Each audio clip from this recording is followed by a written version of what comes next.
Well, actually, this work here for this show is brand new. Like, I was thinking about the space without ever actually seeing it, which for me was like a really fun challenge. Because normally when I do installations, I'll go to the space, get a feel for it, and then decide how I'm going to react to it. But for here, like my correspondence with Sean was just through email about the space never actually being here. So the only way I knew about it was like the dimensions, which was 20 by 23 or whatever. So I knew it was a box and the ceiling had a certain height. So given that, that's where I think my starting point was in terms of how I wanted to attack the work here, like how I wanted to develop the work here. So some of the pieces, what I wanted to do, one that actually didn't come to fruition was a piece that was made specifically for the height of the ceiling in the space, because you had told me that the space was 10 feet high. So I wanted to build a piece that was specifically 10 feet high, but fit in the space where I could adjust it, even if there was some variance or whatever. But the whole point of it was so that it was squeezed into the space. So it was this taut tense piece placed into the space. When I came in to install it and we put it worked. It was really great. It had this nice tension, this really great force, I think, that was behind it. And if I can toot my horn, it was kind of elegant. Just the way it was stacked and balanced. It had this nice balance too. But I needed to tweak it. It was just off-centered a little. So when we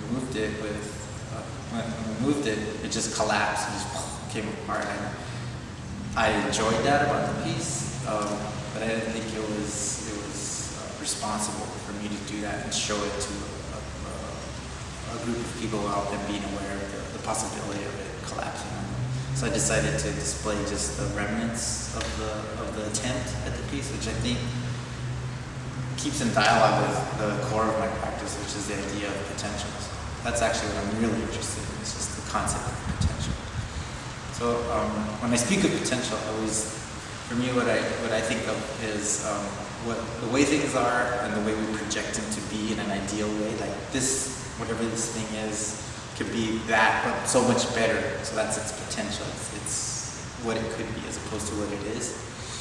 And so for me, that concept is really, really interesting. So with my work, what I try to do is establish false narratives. So set up these fake stories. Almost always someone who sees my work asks, well, what's it supposed to be doing? And for me, that leads me to believe that they're already making some sort of kinetic movement in their mind of what the object is.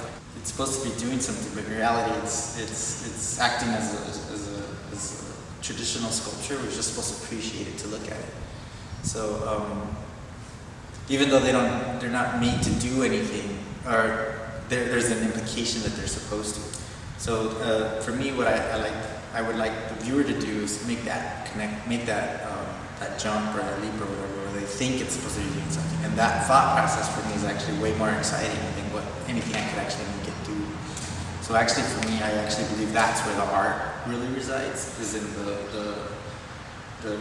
the concept of what the viewer sees as the object's potential, as opposed to anything it could actually do. Because that's more exciting, I think, because if you actually see what it does, if it did it, probably would disappoint you. That's all it does.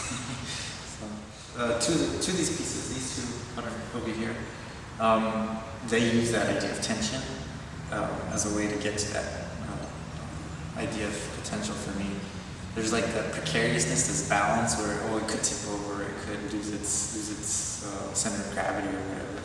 And I think that anticipation, I think, helps guide the viewer along that false narrative that I was talking about. Someone mentioned to me that they saw it as kind of a story arc that you catch in the middle. So that's how they read my work. So it's like it's a story that's going to go somewhere, but you're not there yet. You're in the process of seeing it. It's funny. I think of the material, the way I use them, and the way they're assembled. I think of them as kits almost.